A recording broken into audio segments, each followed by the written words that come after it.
Tired of feeling like you're spinning all the plates in your design business and at any moment they could all come crashing down? Are you feeling like you're so close to breaking through to the next level, but those consistent projects still aren't flowing your way? Are you ready to finally take your business from a hobby to 100K and beyond? Then welcome to the SixFigure Designer Podcast.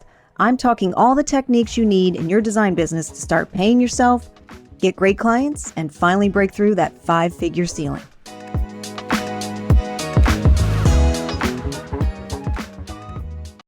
So hello, my sweet designer friends.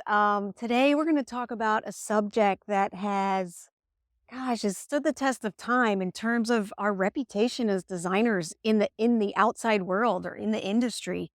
We're going to be talking about that fine line between being confident in what you're doing and, to quite frankly, being an asshole, because we in this industry are trying to project our confidence and trying to be creative and trying to show a potential client that we have all the answers that they need.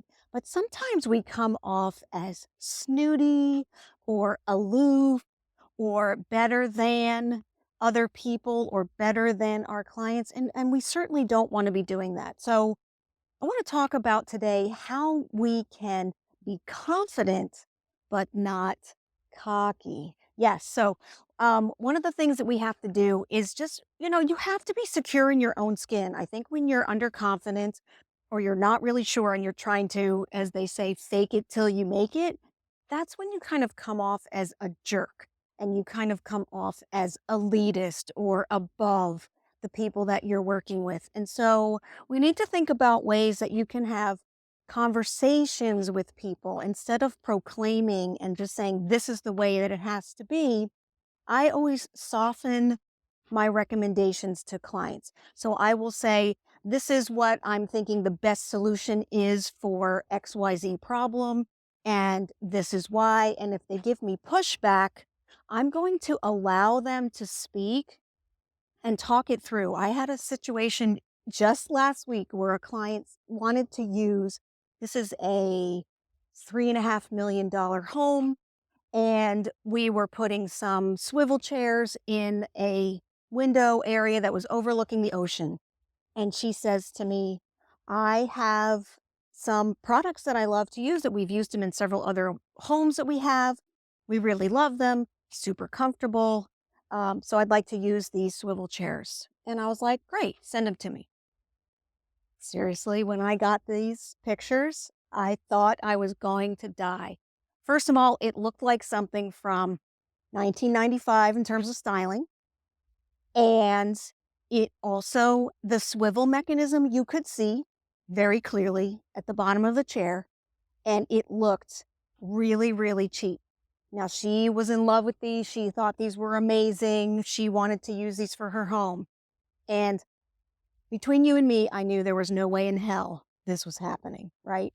But instead of me telling her, there's no way in hell this is happening, because my name is on this project as the designer, which some of you have said, I'm sure to clients, I let us work through it. I said to her, listen, I disagree with you on this. I don't think this product is equivalent to the level of home that you have, but why don't we table this discussion for now and we'll work through it over the next couple weeks. And she thought, okay, let's do that. And then when I presented the first layer of the design, which is the digital design board that we've talked about in other episodes, I threw up a picture of the piece that she wanted and an alternate choice that I wanted. Both accomplished the same thing, did the swiveling, and she actually wanted a rocker mechanism, which is a little harder to find. Both did the same thing. And her husband actually came up in the meeting and said, well, those chairs that we normally use look like crap. And she said to him, but I love them. We know how comfortable they are. We know how they sit, and they really, really work. And we can get a higher piled rug to cover the swivel mechanism on these particular chairs. And he said, but they look terrible.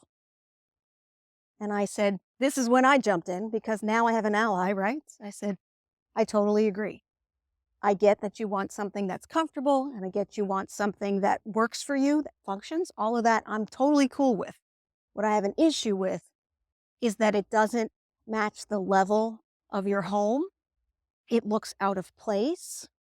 And it's something that everyone that walks in the front door is going to see because it is visible from the moment that you walk in. And he agreed with me, which is always good when you have an ally. And then I offered a solution. I said, hey, I know that these chairs are really important to you and that you really want to sit in something to have a better idea of how this works. Now, I know we've talked about sitting in things, and generally most of my clients don't have to sit in things, but I do also recommend, or when they're really passionate about something, like these people were about these particular chairs, that we figure out a way that they can sit in something. So I had happened to put a beautiful pair of chairs in a area that was within a few miles of where we were. And I said, I can make arrangements for you to go sit in those. They were actually in a lobby of another building. I said, why don't you go sit in those, see what you think of those.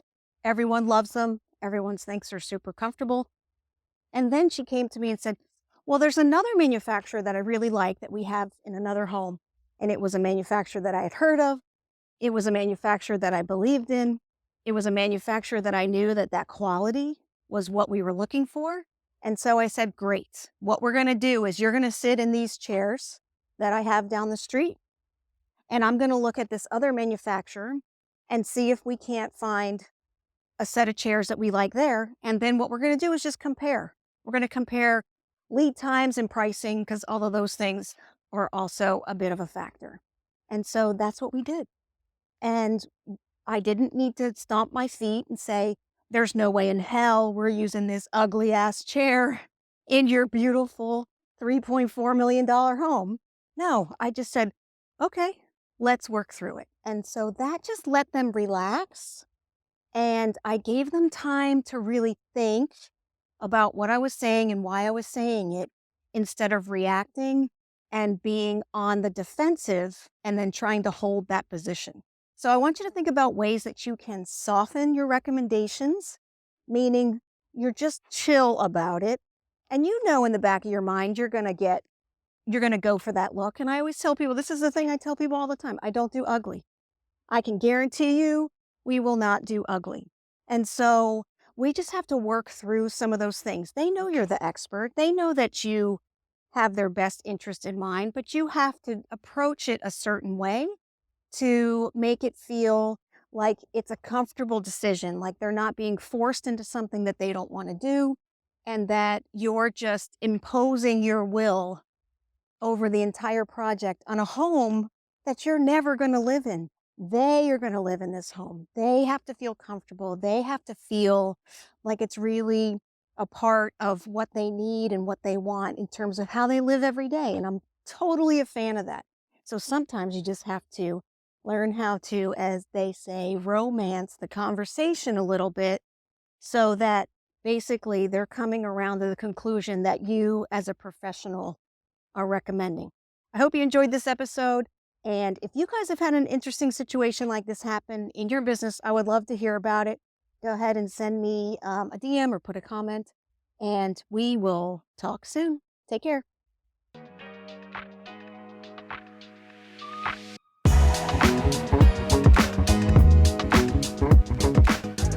Thanks for listening to the SixFigure Designer Podcast. If you're ready to make six figures in your interior design business, then check out my Design Business Bootcamp. Our next session starts soon, so let's get you to six figures stat.